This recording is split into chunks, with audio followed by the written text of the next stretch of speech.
Hoy hablaremos, para seguir con este tono de alegría y de optimismo, de venenos. Bien. De venenos a través de la historia, incluso como respuesta a este muchacho que no sabía cómo dejar a la novia. Vamos a empezar por los emperadores romanos. Muchos usaron venenos, no siempre venenos para beber, ¿no? Por ejemplo, Calígula se jactaba de haber descubierto un veneno que provocaba la muerte con el solo hecho de ponerlo sobre la piel de la víctima. Es decir, no era necesario que vos te tomaras el veneno, no, te tocaban con ese veneno y ya te morías. Este veneno tuvo un nombre que es hijo del siguiente asunto. Calígula, sabemos que Calígula era el emperador que sucedió a Tiberio y antecedió a Claudio, que estaba muy loco. En realidad, su nombre no se llamaba Calígula, sino Cayo, pero el nombre, ¿qué quiere decir Calígula? ¿Sabés qué quiere decir? No. Botitas, sandalias chiquitas. Cuando era chico, él era hijo de Germánico, un general en quien Roma tenía puestas muchas esperanzas, pero después lo asesinaron. Y Germánico se lo llevaba al hijo, chiquitito, que era muy lindo, a las campañas. Y le había hecho hacer unas botitas militares, chiquitas, y él se las ponía. Y la tropa lo empezó a llamar Botita. Ahí viene el Botita, Calígula. Y ese fue el nombre que utilizó cuando se convirtió en el emperador más depravado y vil de la ya depravada y vil lista de emperadores de Roma. Bueno, Calígula consideraba que las luchas del circo no eran lo suficientemente crueles. Por lo tanto, había prohibido que los gladiadores llevaran coraza para que no se salvaran tanto. Y un día, un gladiador llamado Columbus ganó un combate y fue a presentarle sus honores a Calígula. El luchador había sido herido levemente y Calígula aprovechó esa circunstancia para probar su veneno. Le dio al ganador una capa embebida en aquel específico. El gladiador se la puso y cayó muerto. Y Calígula, en homenaje a aquel gladiador a quien había asesinado, llamó Columbus a ese veneno que había inventado. Un espíritu amplio. El siguiente emperador, Claudio, murió también envenenado. Se comió un plato de hongos envenenados que le había servido su esposa, Agripina, su última esposa, bueno, naturalmente.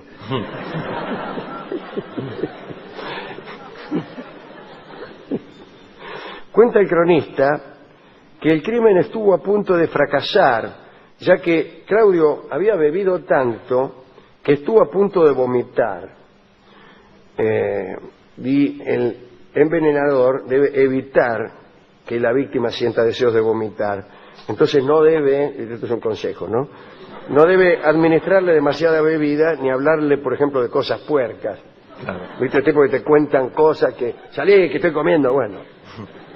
No. Tácito explica que Agripina, la última esposa de Claudio, espantada ante la posibilidad de que su plan fracasara, recurrió al médico Genofonte, tenía el mismo nombre que el historiador, que parece que la ayudaba en sus intenciones de matar a Claudio. El médico entonces lo fue a atender a Claudio y le dijo: ahora se lo voy a ayudar a vomitar. Y lo que hizo fue introducir en la garganta de Claudio una pluma, que era el procedimiento habitual. Pero esa pluma, estaba impregnada de más veneno todavía, y entonces Claudio no tuvo más remedio que morirse. Ante tanta insistencia, dijo, más sí. Como sabemos, a Claudio lo sucedió Nerón, que tenía una envenenadora oficial que se llamaba Locusta. Y con venenos de Locusta envenenaron a Británico, el hijo del difunto Claudio, que también hubiera sido un buen emperador. Cada vez que alguien se preparaba para ser un buen emperador, lo envenenaban. En la corte de Nerón también hubo muchos envenenados. El más famoso de todos era Palas, que se había enriquecido mucho. Y como los emperadores solían acceder a las herencias de los finados. Era muy peligroso enriquecerse. Eso le pasó a Palas. Nerón lo envenenó y lo heredó.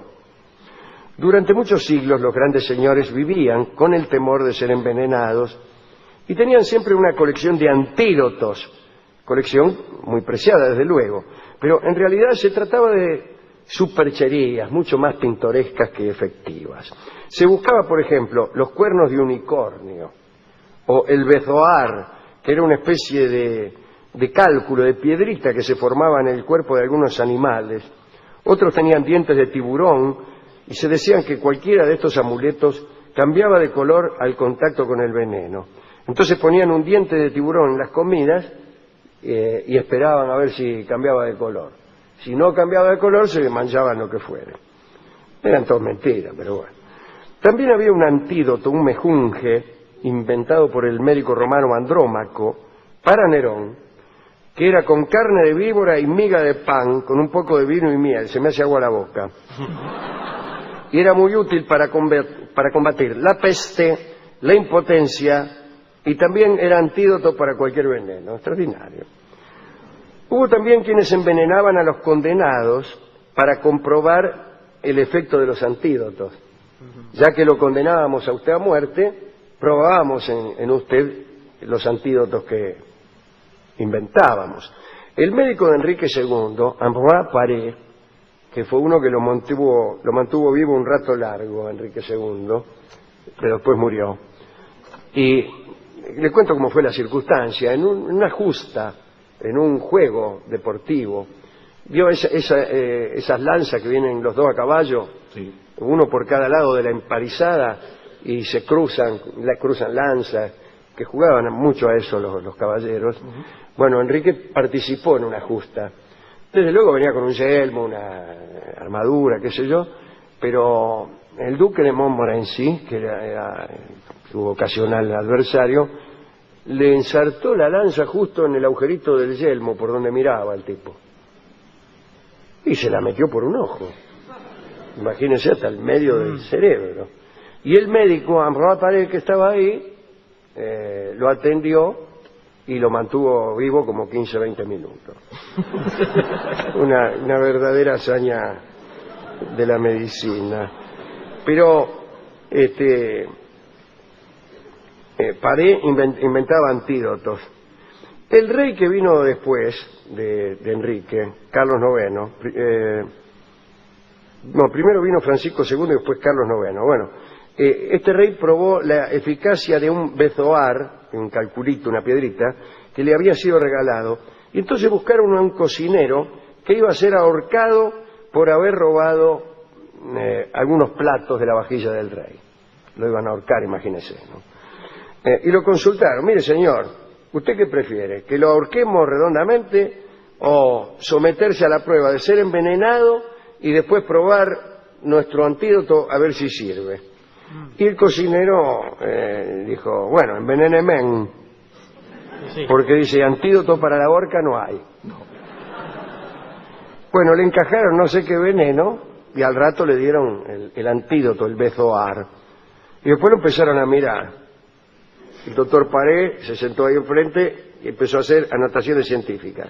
Y leo aquí el informe de Ambroise Paré, nuestro médico. A ver. Tengo aquí el informe. Le dice, se puso a vomitar con grandes espasmos, diciendo que tenía fuego en el cuerpo y pidiendo agua. Luego encontré al cocinero en 4 patas, andando como una bestia, la lengua por fuera de la boca, roja la cara y echaba sangre por las orejas. Informo a su majestad que el cocinero murió. Bueno, un verdadero prócer de la medicina.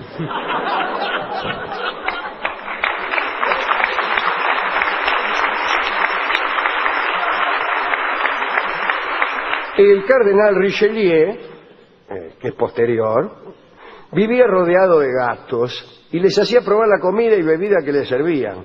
Esperaba un tiempo prudencial y si las mascotas continuaban vivas, recién entonces comía él.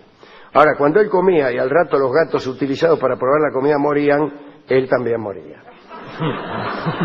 No comía, señor.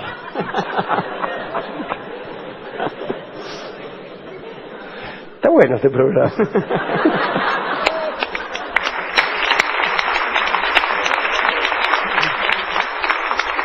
Contemos, para terminar, un intento de envenenamiento que padeció Napoleón. Fue cuando era muy joven, era el jefe de la Guardia Nacional y se había hecho amante de una muchacha de apellido Dalety. Sería Dalety, pero en Francia le dirían Dalety. Y estaba casada con un tal Giborni Dalety.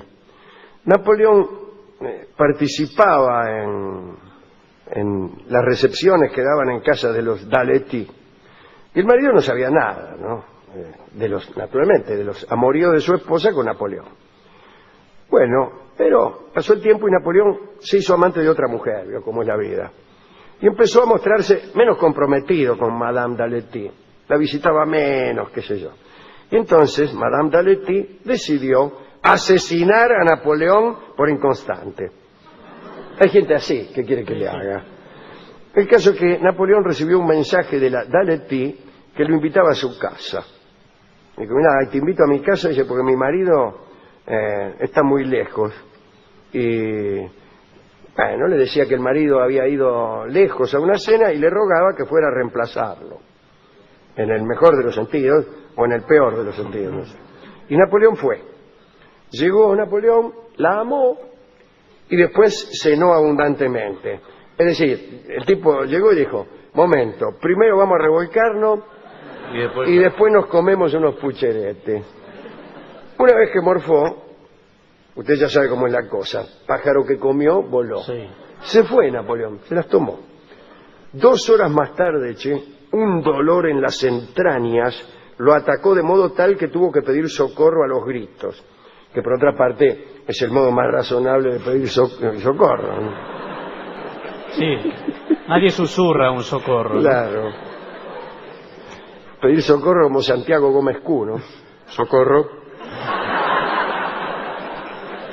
Bueno, llegó un médico y le dio un antídoto el médico y lo alivió un poquito. Después muchos vecinos, enterados de la descompostura de Bonaparte, fueron a visitarlo. Y en un momento, ¿quién aparece a visitarlo? Madame Dalety, junto a su esposo que había vuelto. Y ella se acercó a Napoleón y le dijo al oído, me habéis abandonado cobardemente y me he vengado. El veneno que recorre tus entrañas es lento pero excelente. Si delatáis mi crimen, yo delataré el vuestro, dijo. Y medio lo señaló al marido que estaba ahí. Y parece que el marido era un tipo como de 2 metros. Y Napoleón comprendió que valía la pena callarse. Después llamó al médico, le dijo que el veneno lo estaba consumiendo, pero por suerte Madame Dalety no era experta en envenenamientos y rápidamente el médico encontró el antídoto. Napoleón resolvió no visitar más a la dama y algún rencor sostuvo, cuenta Constant, el mayordomo de Napoleón, que escribió un libro muy divertido. Y él contó, Constant, que ya mucho después, cuando Napoleón era emperador, había una lista de personas que tenían prohibido el acceso a cualquier sector de la corte. Y entre esas personas, sin explicar la razón, estaba Madame Dalety.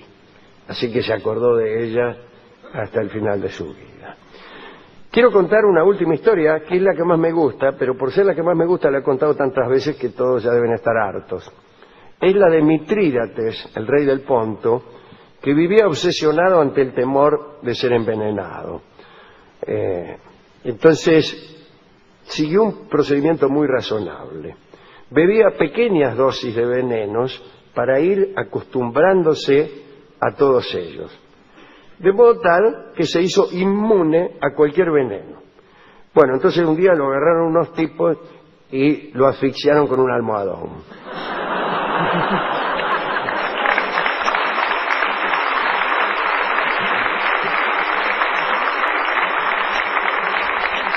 No había tomado la precaución de ir acostumbrándose a la asfixia con pequeñas almohadillas. O de sacar los almohadones de la casa. Claro, es notable, ¿no? Bueno, hemos ido a la discoteca, nos atendió el discotecario, Sí. nos dijo que él una vez había comido un guiso medio podrido, que prácticamente se había envenenado, Sí, pero no. y contó que esa historia era muy superior a todas las que yo le había contado. No, señora, aquí el veneno está vinculado a la muerte, Bueno, no a una indigestión. Bueno, por esa razón es que el tango que ilustrará esta charla es el tango de la muerte. Estuvo Tango que pertenece, por otra parte, a la opereta Lo que me costó el amor de Laura, que ustedes encontrarán en las malas librerías. Esta es la versión del disco, la versión de Baglietto. Así que escuchamos a Juan Carlos Baglietto con la Orquesta Sinfónica Nacional en Tango de la Muerte, de Lo que me costó el amor de Laura, que ahora me doy cuenta ha sido escrito pensando en Madame d'Aletti y en Napoleón Bonaparte. ¿Ah, sí? Sí, se lo digo yo que lo escribí. Adelante. Que se haga ya la oscuridad, deténgase la sucesión en una ausencia tan brutal que es uno mismo el que no está, y no sentir ningún dolor es lo que duele más. Llegó el olvido vencedor y ya el saqueo comenzó. En la memoria sin guardián, libros de viento robará, y de tu verso más cantor nadie se acordará. Yo juego con la carta más segura, no importan los vaivenes de la suerte. Aquí donde me ve, yo soy la muerte, el precio de la última aventura. Yo soy mucho más fuerte que la vida, yo soy la última rima del poema. Mi voz en todo acorde siempre suena, cualquier camino yo hago esquina. No hay que pensar ni preguntar, yo soy mi propia explicación, soy el sentido y el motor de la poesía y el amor. La nada espera, vamos a su tiempo terminó.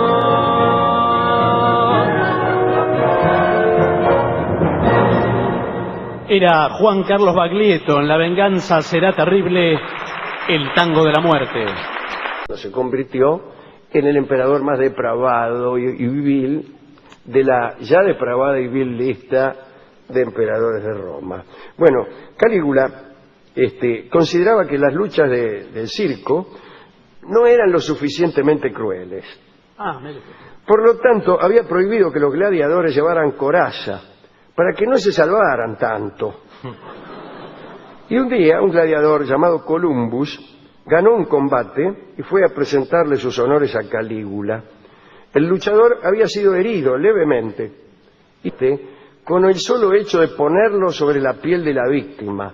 Es decir, no era necesario que vos te tomaras el veneno, no, te tocaban con ese veneno y ya te morías. Este veneno tuvo un nombre que es hijo del siguiente asunto. Calígula, sabemos que Calígula era el emperador que sucedió a Tiberio y antecedió a Claudio, que estaba muy loco. En realidad,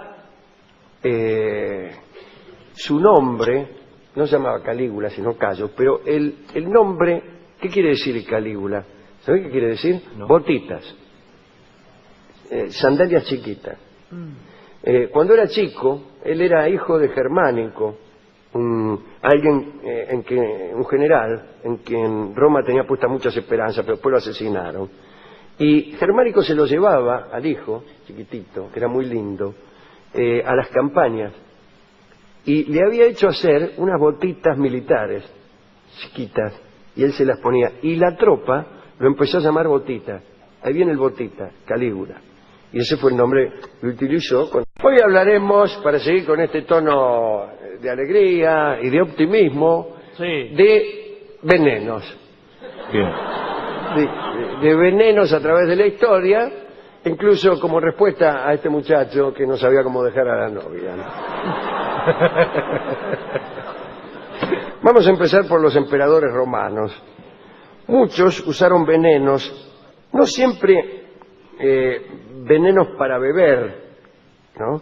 Por ejemplo, Calígula se jactaba de haber descubierto un veneno que provocaba la muerte. Y Calígula aprovechó esa circunstancia para probar su veneno. Le dio al ganador una capa embebida en aquel específico, el gladiador se la puso y cayó muerto. Y Calígula, en homenaje a aquel gladiador a quien había asesinado, llamó Columbus a ese veneno que había inventado, un espíritu amplio. El siguiente emperador, Claudio, murió también envenenado. Se comió un plato de hongos envenenados que le había